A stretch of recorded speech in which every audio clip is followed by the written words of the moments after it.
So how long does this take? This is going to be like 40, this is 15 minutes too? Yeah. Thank God. So what am I supposed to do with all you? We're the chickens.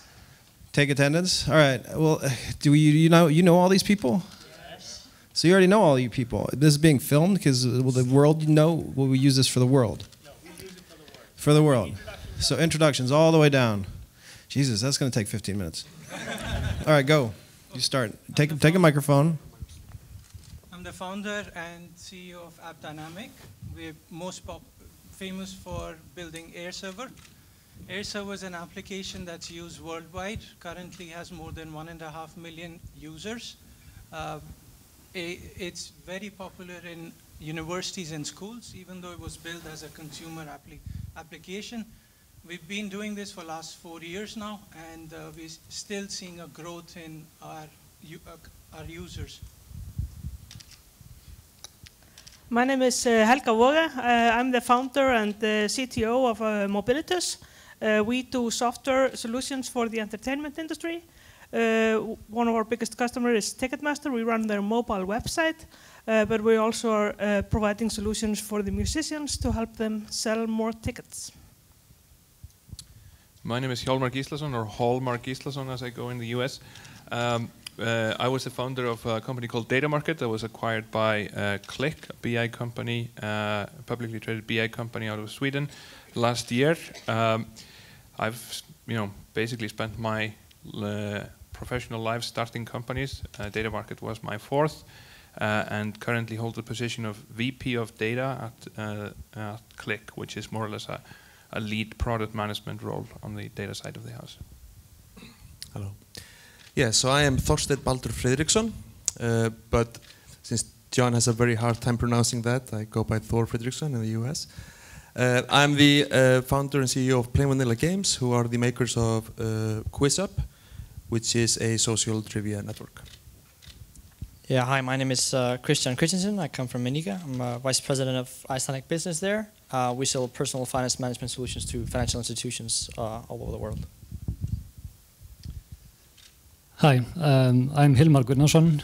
I'm an angel investor here in Iceland and also the founder and CEO of Mario, a 3D printing app company that was recently acquired by Autodesk.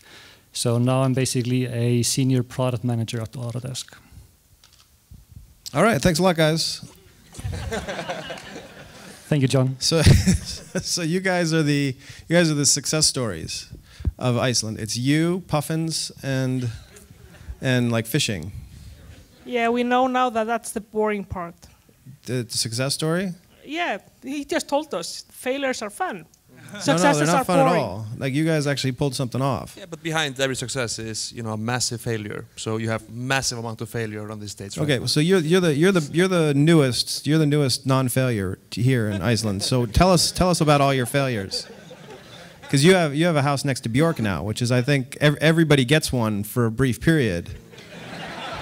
You get to have that house in Iceland, so they just go through people. But you're the most beloved person gets one, right?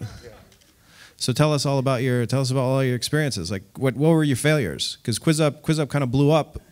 I personally did that for him, incidentally. So he literally owes me lots and lots of kroner, which are worthless. I think the first interview we ever did was with TechCrunch TV, where you interviewed me. And it was like in July when we were about to launch the game in August, but that kind of postponed until November that same year. So I remember when we were doing the interview, you were telling me let's act like it's happening now. So I was doing today we are launching QuizUp, and I was showing something on screen that was like totally different from what we actually launched. So I had to re-edit the whole thing, and but it was pretty cool. All right. So tell us about how you failed before you succeeded. Yeah, I don't know. We have limited time and lots of people here, but basically, I mean, I think everyone here shares the same story. You usually don't get it right the first time, and that's certainly in my case, that was very accurate. So when we founded Plain Vanilla about 3 years ago, we started with this belief that we had the greatest idea in the world, which I think is a good thing. But I also think it's a good thing when you realize that your first ideas aren't usually the best ones, and you need to learn and you need to get experience to be able to execute ideas correctly. So our first game we did before QuizHub was a massive failure, and we went totally bankrupt. But in the end, that ended up being our jumping board to creating QuizHub. So yeah, I don't know how I can go into very much detail on this. It was called the Moogies. It was like a children's app. That sounds awful. Yeah. All right. We still when something goes wrong in QuizHub now, and it does quite a lot in the last couple of days because there's a very high server load. We have this error happening with everyone's phone that says, "Oops, the Moogies are at it again." and we're thinking about reinventing our monetization strategy, and just every time something goes wrong, we'll direct people to the App Store to buy the Moogies and like relive them, and that's one way to make money. But yeah, that's not a good way to do it. All right. So anybody else had a failure that's of note? Anybody else have a Moogie? Nobody else? All you guys are solid. Well, we also have to remember that we had a whole national crisis, so I would say so that was the big country. Yeah, the whole country's failure, I guess.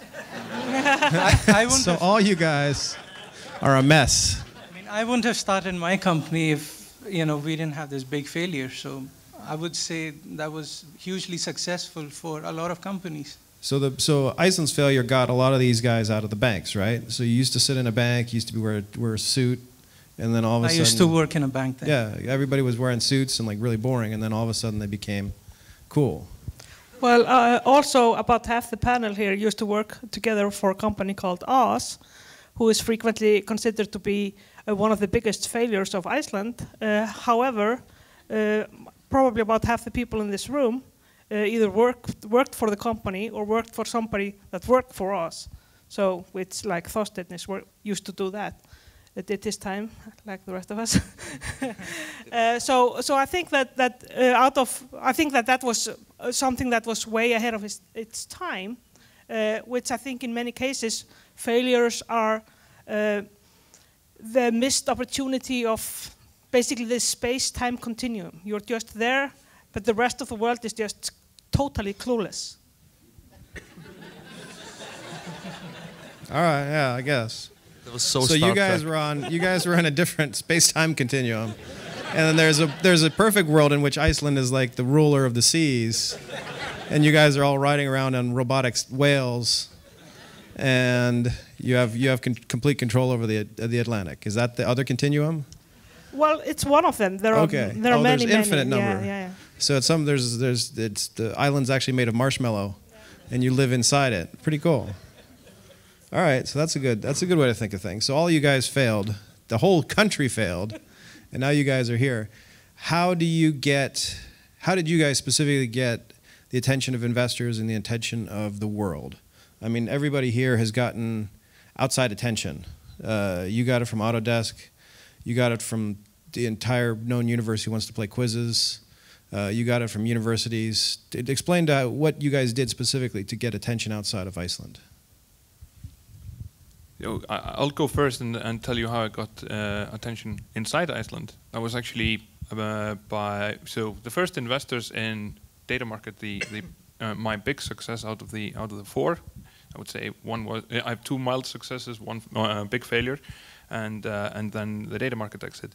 And the people that invested in Data Market, they were actually people that had invested or worked with me on the failures or the mild successes before, which goes back to the fact of the chart that was shown just earlier, that 50% of them failed completely. I bet you that most of the 10% that actually make it have been in that 50% category before. So it's actually an interesting ecosystem where you have to have somebody invest in something that will fail before you can have an investment opportunity in something that can be a success. But to your question about attention abroad, we basically made a decision in a board meeting late 2011 that I should move abroad to be closer to A, the market, because we were now selling to big enterprises, and B, VC investors. So we chose Boston for that, and then it was basically just a lot of cold calling and networking and hard work that way, and one thing basically led to another. coincidentally, the success then came out of the blue from a completely different connection that was made through a common friend in Sweden. So that's not. So you go to America and you cold call, but then you have to get lucky in Sweden. All right. Okay, go for it. Anybody else? How did you get noticed by? So basically, I set my sights very early on the U.S. as my primary market. That was very kind of decision that I took at the start. Of course, you know, I had been going through kind of similar things at data market on the board with Hjalli.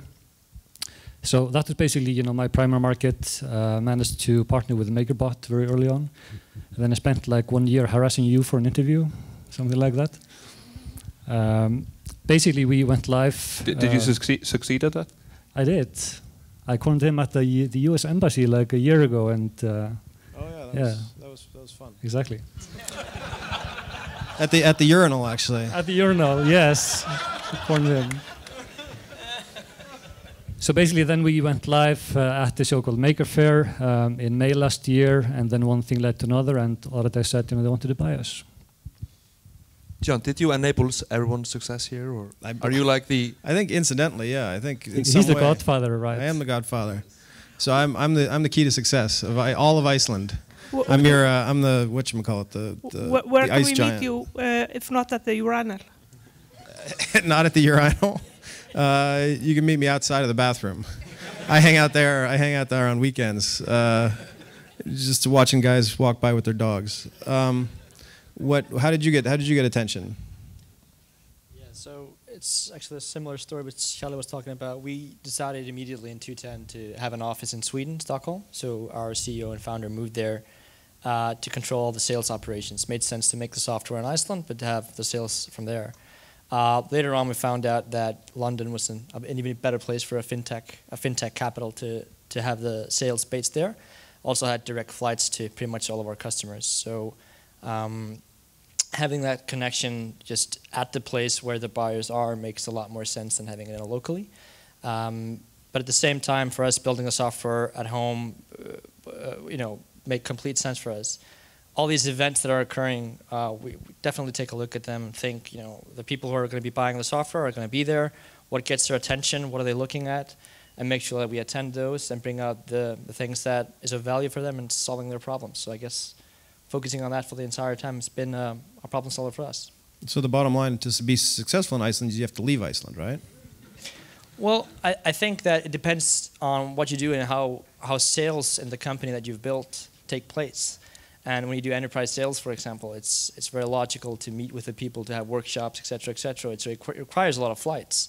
So unless everybody you have live in Iceland and they want to take 2 flights to the place that they're going to every other day, then it's fine to stay here. But it can make a lot of sense to have marketing, sales operations in other countries. Again, depending on what types of sales you have. Okay, and if I'm an outsider, there's my yellow card, thank God. John with an O. If I'm an outsider coming to Iceland, what's the benefit of coming to Iceland? So you're essentially an outsider. You live here now. So you built your business here. Why would I want to come here and build a business, for example? This place to me is amazing because there's not much you can do. 6 o'clock, most of the places just close. It's the boringest country in it's a modern the city. world. You have access to everything, but Switzerland's pretty boring too. It's almost like living in Himalayas and doing your meditation, write beautiful code, and build things that people really want, and they give you money for it. It's as simple as that. You realize that's where alcoholism and suicide come in these places. It because depends there's where you nothing to focus do. your energy. Well, yeah, I guess if you don't drink a lot, you can build software. But if you do drink a lot, then no distractions. That's the end. Yeah, no distractions. Is that true? Is this accurate? It's really that boring? All right. Well, I'm not coming here. The weather's kind of nice here as well. Yeah, it's beautiful. Thanks for telling me about it. I didn't bring a winter jacket because I figured it's approximately the summer. But then I realized I was in a cinder in the middle of the North Atlantic, where the Titanic literally probably just exploded, like wherever around here. So yeah, what's the benefit? Can somebody else give me like a better benefit as opposed to like it sucks and you stay inside? I can try. Okay. So I think that Iceland has actually a lot going for it, and we tend to spend a lot of time talking about the things that it doesn't, which is good because when you talk about the negative things, there are things you can fix. When you talk about the positive things, they're already there. So we should continue talking about those things.